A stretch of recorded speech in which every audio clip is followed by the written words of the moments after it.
Hello my adventurous peeps, this is Kat aka Kakibot and today I am in Acadia National Park. This is the first time ever I am in a national park in the United States and I got so excited yesterday that as we drove in I actually cried a little. We do have only 2 nights here, so basically like 1.5 days, and I don't think it's gonna work super great because today is a mega rainy day.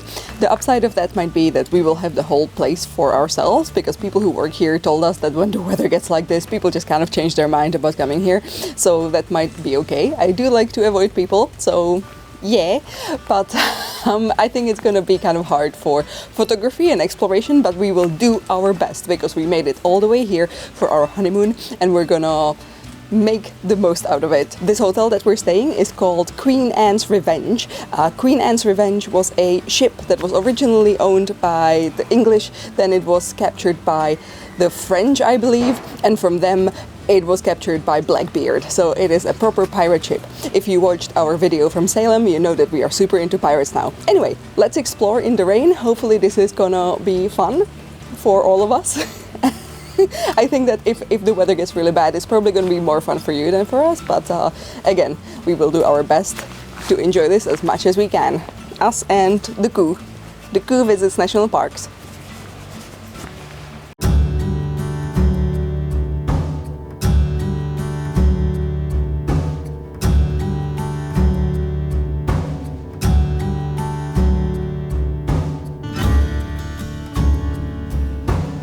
Acadia National Park was established at the start of 20th century and encompasses about 80 square miles of land, the main peninsula and 16 outlying islands.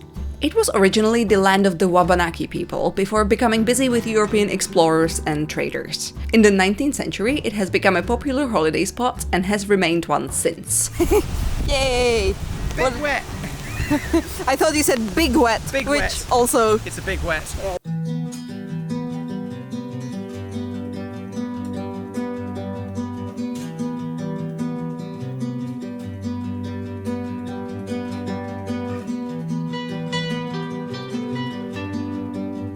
As you might remember, Simon has embarked on our honeymoon with a broken ankle.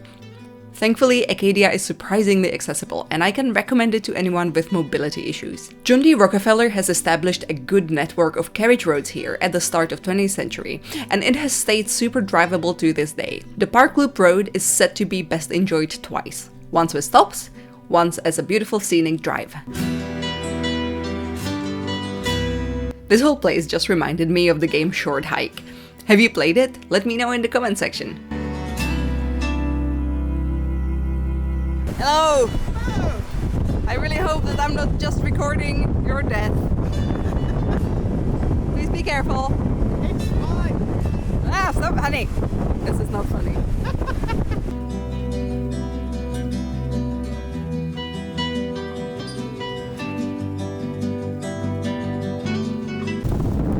Well, I mean, if life in Scotland taught us anything. If you don't want to rely on cars, Acadia also has this adorable free loop route bus.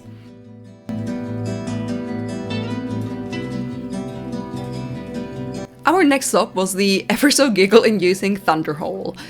This is a part of the coast where at high tide the water hits the coast just right and creates this big sort of rumbling tower of water. I think you should probably bring some waterproof clothing for visiting here.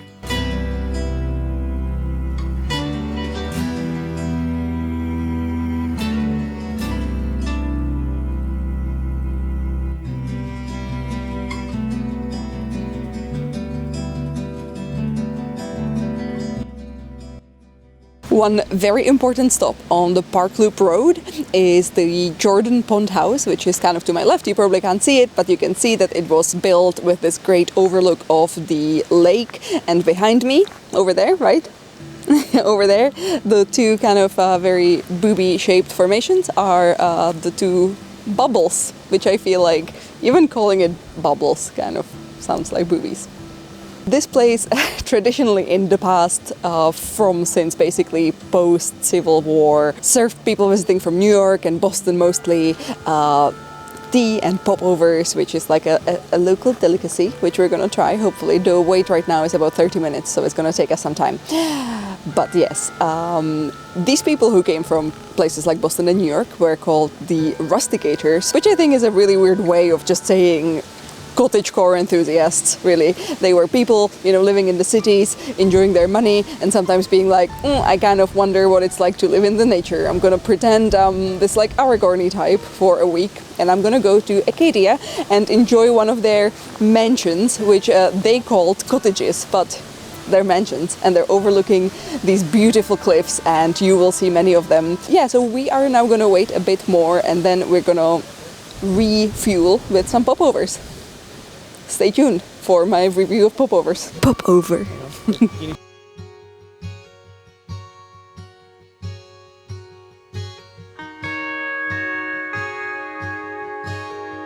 Is this a cultural appropriation for you? Yes, it's a Yorkshire pudding.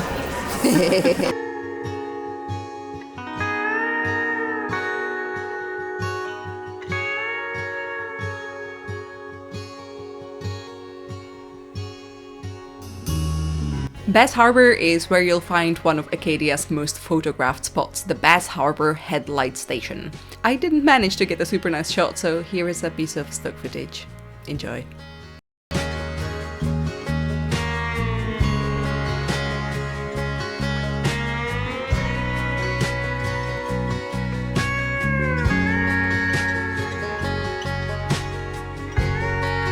We later stopped at Southwest Harbor for a seasonally inappropriate ice cream snack.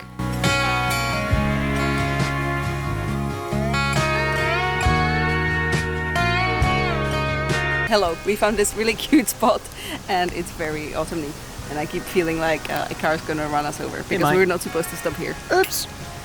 And our last stop of the day was the Echo Lake Beach, which is so beautiful, and in summer it is also apparently a great swimming spot.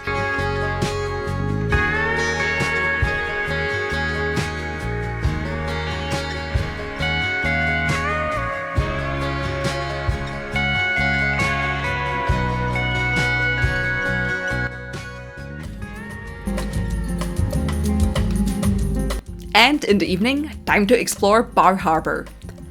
I really love this place, a tiny town like no other I've ever visited.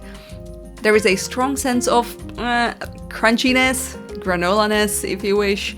You can tell a lot of these stores and diners and organic food stores are targeting a specific kind of people who, I guess, visit national parks a lot.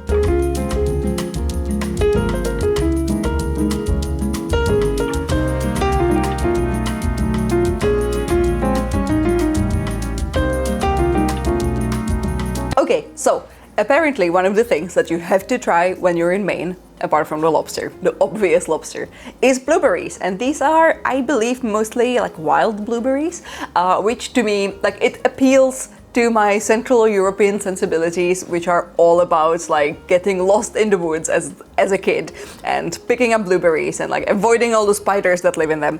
Hopefully no spiders here in this delicious pie, which comes with lime sugar crust, which sounds great. Lime always makes everything much better.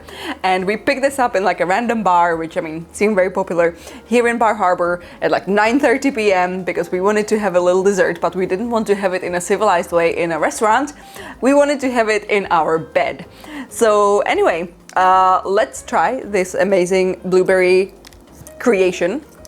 It looks amazing. It's very kind of like thick, and it smells so good. Very nostalgic.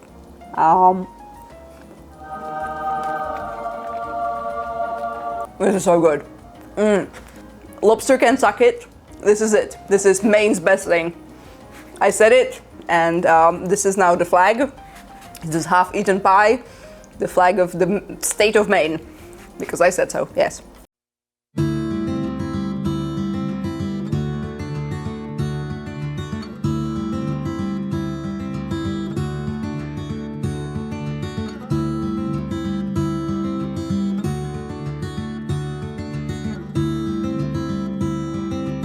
After a last date with Bar Harbor's blueberries in the form of delicious pancakes, we headed to the west, with our destination being Gorham, New Hampshire.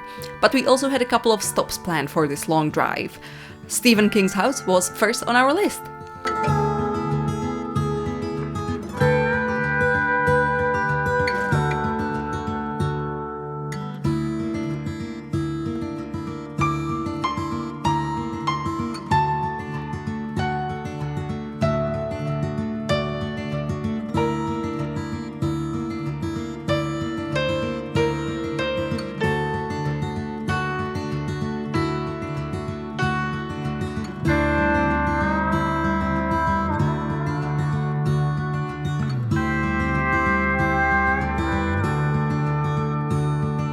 Another stop we made was in Rumford, because Facebook Events told me that they had a little harvest festival on. This felt kind of strange, being very much the only foreigners there. Like, we were definitely getting some suspicious looks, but oh well, it was still a cool experience beyond what is usually a part of people's New England trip.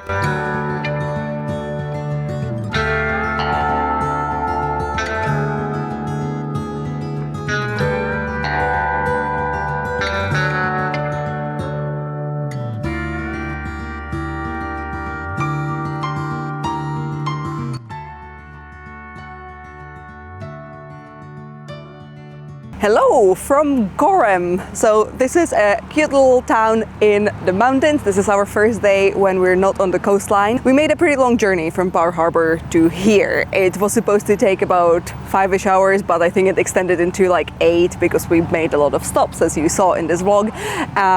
But I think it was worth it because there was just a lot going on, and it was a beautiful drive and the weather was great, and I'm glad that the curse of nice drive, horrible stay didn't continue as it did with Acadia. Here the weather is fantastic today. We're gonna pop into our car and have a little explore around the national forests and also Mount Washington, which is New England's tallest mountain. You might be able to hear this place is full of quad bikes.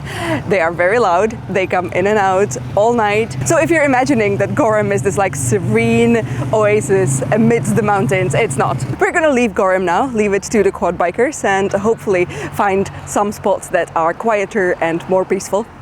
So yeah, come join us.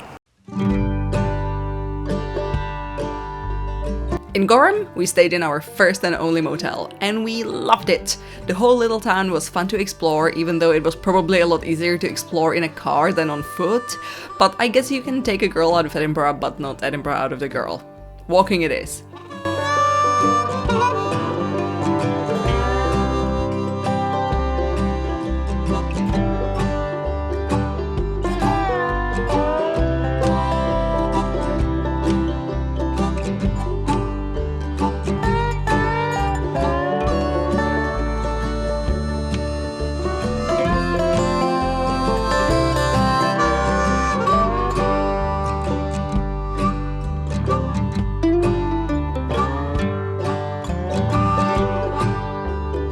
What are we having? A flight of beers. The treasures we will find. Exactly. So there's IPAs and there's some sort of weird strudel one. And Yeah, this one. something very tropical. And yeah, looking forward to it.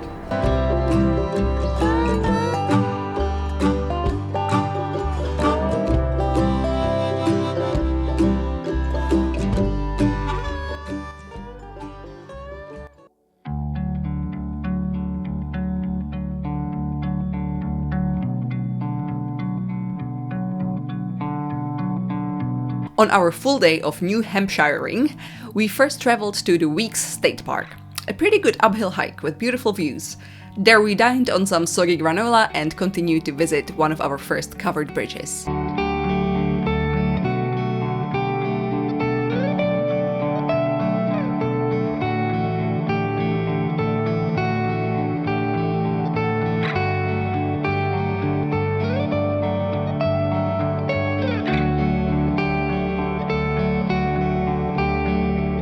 It was in Stark Village where we also met a lady who has lived in this tiny place her whole life. She never actually even visited Mount Washington, but she was still kind enough to warn us that if we didn't stop by the motel to grab some jumpers, we would not have a good time. As you can see, the mountains have started to look a lot less welcoming in the afternoon, so back for jumpers we went. And our final adventure, going up to Mount Washington using the Old Cog Railway. This costs about $80, but my verdict is totally worth it. So essentially the locomotive is set under the passenger cart and pushes it up for 3 miles at up to 35% angle. Scary. But now just sit back and keep watching for some epic views.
And we are finishing this video about Acadia and New Hampshire on New Hampshire's tallest mountain, Mount Washington, 2,000 meters high. And from here you can see all the other smaller mountains, most of them named after presidents.